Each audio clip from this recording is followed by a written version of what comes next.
আসসালামু আলাইকুম। ওয়ালাইকুম আসসালাম রহমতুল্লাহ বরকাত। কেমন আছেন? আলহামদুলিল্লাহ ভালো আছে, শুকর। আপনার পরিচয়টা দিয়েন। আমার নাম হচ্ছে কাজী মোহাম্মদ এরশাদ। আমার ডিস্ট্রিক্ট হচ্ছে চট্টগ্রাম। আমি আনোয়ারাতারা কাশকামা গ্রামে আমার বাড়ি, কাজী বাড়ি। আমি কুয়েতে অবস্থান করতেছি বর্তমান 4 মাস প্লাস হয়েছে। নতুন আসছি, নতুন বিষয়ে আসছি। বিশেষ করে কুয়েতে যারা আসার জন্য আগ্রহী, যারা অদক্ষ লোক যারা আছে, সবার প্রতি বিনীতভাবে অনুরোধ থাকবে সঠিক ভিসা। দেখুন বেশিরভাগ এখানে যারা আসতেছে বেশিরভাগ দালালের খপ্পরে পরে আসতেছে। 15 লাখ 10 লাখ 12 লাখ টাকা খরচ করে আসতেছে, কিন্তু এসে অনেক কষ্টের মধ্যে ঘুরাফেরা করতেছে, রাস্তার পাশে ঘুরতেছে, কাজ নাই। বাংলাদেশে ভাইদের উদ্দেশ্যে বলবো, ভিসা প্রথমত ভিসা কোন কোম্পানির ভিসা, কার ভিসা, এগুলো ডিটেলস জেনে শুনে আসার জন্য। এত টাকা খরচ করে আসার পরে এখানে কান্নাকাটিতে ওদের অবস্থা খুব খারাপ। দক্ষ লোকদের জন্য কিছুটা সুবিধা। আর এখানে কুয়েতে বর্তমান অবস্থা প্রশাসনিকভাবে অনেকটা বেশি তদারকি চলতেছে, দরপাকড়াও চলতেছে।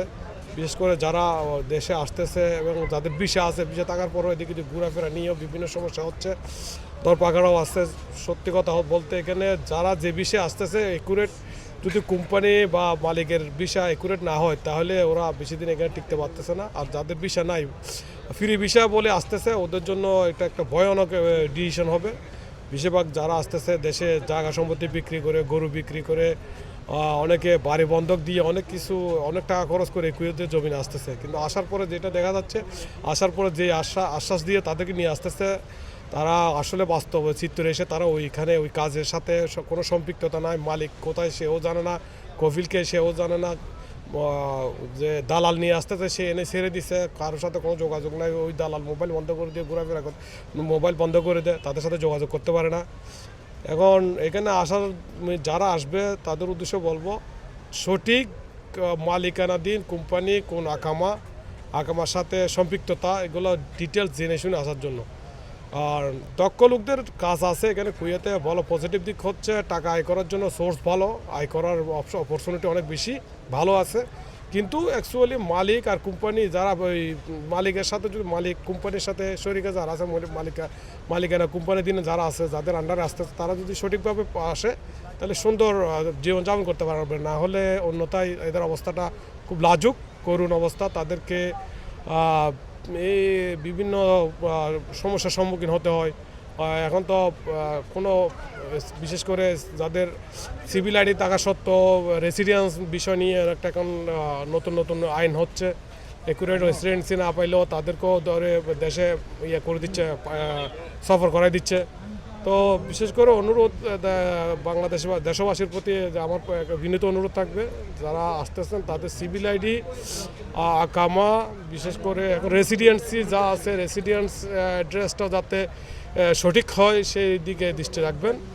আর সঠিক থাকলে আপনার যদি আকামা সঠিক, যদি আপনার সাথে থাকে, আপনার রেসিডেন্স সঠিক থাকে, আপনাকে এখানে প্রশাসনিকভাবে আপনি কোনো সমস্যার সম্মুখীন হবেন না।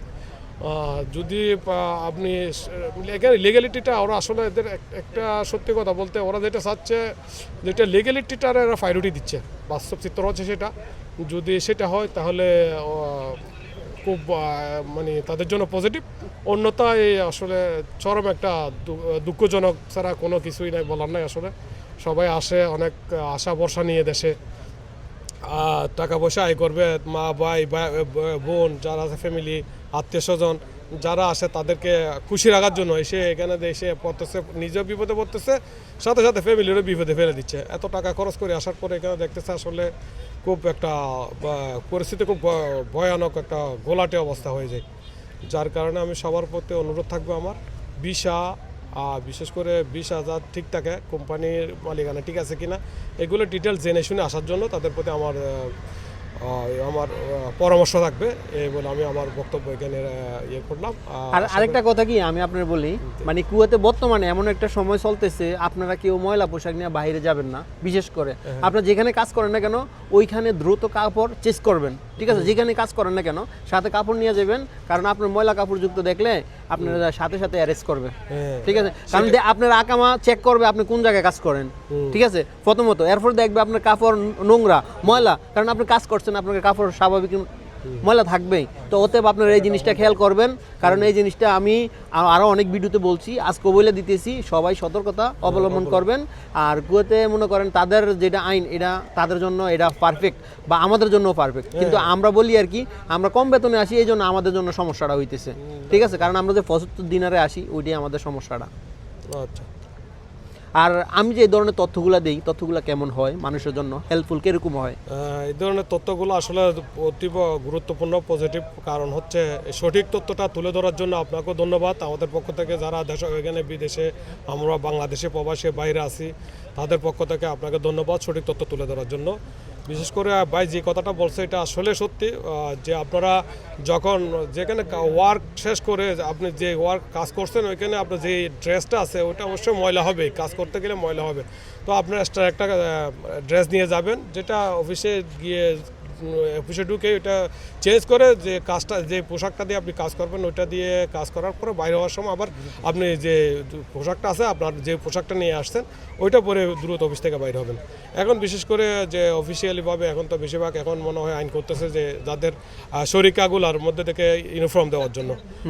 যেমন আমি যে কোম্পানিতে আছি, তারাও সবারকে ইউনিফর্ম দিয়ে দিচ্ছি, ইউনিফর্ম ছাড়া কোনো কাজ করতে অ্যালাউ দিচ্ছে না।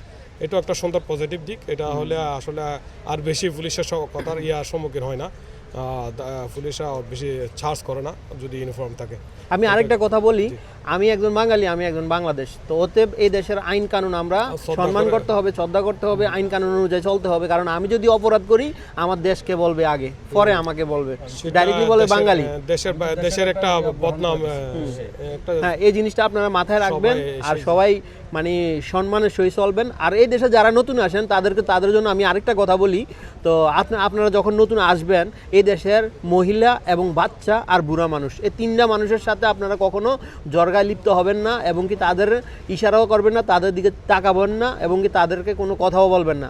আর বাচ্চাদেরকে বিশেষ করে আদর করতে যাবেন না, কারণ তাহলে আপনাদের মানে দেশে ডিফেক্ট করবে, দেরি নাই কোনো। আমি যে কথাগুলো বলছি কতটুকু সত্য? 100% সত্যি। বাচ্চাদের ক্ষেত্রে কোনো একটা বাচ্চা খেলতে গেছে, পড়ে গেছে, ওখানে উড়াইতে গেছেন, ওইটার কারণে যদি বাচ্চা কান্নাবাটি করে, তাহলে প্রশাসন যদি কোনো কারণে প্রশাসন দেখে, এটা আপনাকেই এটার ইয়া করবে, এটার জন্য আপনাকে পানিশমেন্ট করবে। এটার জন্য এমনও হতে পারে আপনাকে সফর করা দিতে পারে, বিশেষ করে নারী বা শিশু বাচ্চাদের ক্ষেত্রে এই বিষয়টা বেশি হচ্ছে। আর অসুস্থ বুড়া বয়স্ক মানুষগুলা, ঠিক আছে, বয়স্ক লোকদের, তাদের থেকে একটু মানে দূরত্ব বজায় রাখবেন। বাংলাদেশের যে সিম্পেথি আছে, ওই সিম্পেথি এখানে দেখানোর দরকার নাই, এখানে এই জিনিসটা এলাও না। আরেকটা বিশেষ করে আমি বলি, এই যে আপনারা মনে করেন যারা রোডে অ্যাক্সিডেন্ট হবে, কখনো হাত দিবেন না। এই গত পরশুদিন আমার সামনে এই ঘটনা একটা হয়েছে, তো ওতে আপনারা যাই করেন না কেন, মানে এই জিনিসটা করবেন না। আবেগ দিয়ে যায়, দুনিয়া চলে না ভাই। এখানে আবেগে, এই দেশের মধ্যে কোনো আবেগ নাই। এটা আইনকে প্রচুর পরিমাণ রেসপেক্ট করে, আইনের শ্রদ্ধাটা ওদের বেশি, ওই কারণে এদের আইনকে আমরাও সম্মান করতে হবে। আমরাও বাংলাদেশে আসছি, বাংলাদেশের আইনের সাথে এখানে আইনের মধ্যে একটু ডিফারেন্স আছে। তো অনেক প্রায় 100 বছর আগ পিস, কারণ আমাদের বাংলাদেশে 100 বছর পরও তাদের মতো হবে না, কখনো আশা করাও সম্ভব না। ওইটাই আর কি, ওদের ডিসিপ্লিন, ওদের সিস্টেম সবগুলো অনেকটা খুব। এতে সবাই আসছে ঘোরার জন্য, মানে পরিবেশটা খুবই সুন্দর, শীতের দিন, মানে বিকালবেলা আজকে কুয়ার টাওয়ারের নিচে এই যে বিচটা দেখছেন, সি সাইডটা, মানে এখানে অনেক প্রবাসীরা আছে, ঘোরার জন্য আসছে। মানে সুন্দর শীতের যে বিকালটা কেমন লাগতেছে আপনাদের থেকে? অনুভূতি, হ্যাঁ, খুব সুন্দর একটা অনুভূতি, খুব স্বচ্ছন্দ বোধ করতেছি। এনজয়েবল একটা প্লেস, খুব এনজয় করতেছে, খুব মজা করতেছে। এই যে ভাই আছে কিন্তু শীতের কাপড় আনে নাই, কিন্তু এখন ভাই বুঝতেছে। তো অবশ্যই যারা কুয়াতে আছেন বা দেশ থেকে যারা নতুন আসবেন, তারা কখনোই কাজটা করবেন না, বিশেষ করে কুয়ার টাওয়ারের নিচে।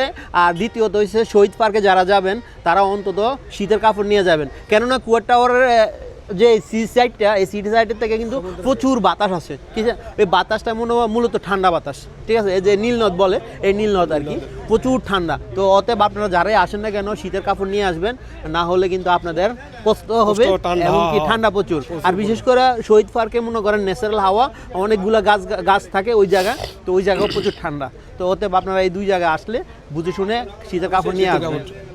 আর সবাই আমাদের চ্যানেলটার জন্য কিছু বলবেন? হ্যাঁ, আপনার চ্যানেলকেও আমরা সবাই আমাদের পক্ষ থেকে সবাই ফলো করবেন, শেয়ার দিবেন, একটা ভালো কমেন্ট করে যাবেন। ওকে, ধন্যবাদ আপনাদেরকে। আসসালামু আলাইকুম। এত সুন্দর বক্তব্য দিয়েছেন, খুবই ভালো লাগছে। কারণ চট্টগ্রামের মানুষ খুবই ভালো এবং কি মেজবান হচ্ছে সবচেয়ে বেটার আপনাদের জন্য, নাকি? হ্যাঁ, চট্টগ্রামে বেটার মেজবান। আচ্ছা, কোন জিনিসটা এখন মিস করতেছেন আপনি যে আসার পরে আর কি? হ্যাঁ, এটা অবশ্যই মিস করতেছি। যেমন এরকম একটা পরিবেশ ফ্যামিলি সহ থাকলে একটু আরও একটু এনজয় করতাম। সবাই একসাথে ঘোরাফেরা, আসলে নিজেকে একাকিত্ব মনে হচ্ছে, কিন্তু সবাই ফ্যামিলি নিয়ে যখন ঘুরে তখন নিজেদের ফ্যামিলির প্রতি একটা আন্তরিকতা, আসলে টানটা চলে আসে অটোমেটিকলি। মা ভাই বউ ফ্যামিলি যা বাচ্চা কাচ্চা আছে তাদের সবার একটা অনুভূতিটা আসলে ভিন্ন, খুব মজা। সবাই ফ্যামিলি নিয়ে বাচ্চাদের নিয়ে খেলতেছে, চারিদিকে গাড়ি ঘোড়া নিয়ে খেলতেছে, খুব আনন্দ লাগতেছে।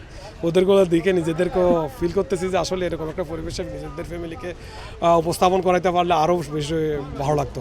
যাক, অসংখ্য ধন্যবাদ আপনাদেরকে। আপনাদের সুন্দর জীবনের জন্য কামনা করছি। আর সবাই 5 ওয়াক্ত নামাজ পড়বেন নিজের জন্য, অন্তত নিজের জন্য। আর যারা বিদেশে আসেন না কেন, আমার প্রায় ভিডিওতে আমি বলি আপনারা নিজের একটা ব্যাংক অ্যাকাউন্ট খুলে আসবেন, কেননা আপনি নিজের সেভিং করার জন্য কিছু টাকা, মানে পরিবারকেও দিতে হবে, সবাইকে দিতে হবে, নিজের সেভিংয়ের জন্য কিছু টাকা রাখতে হবে।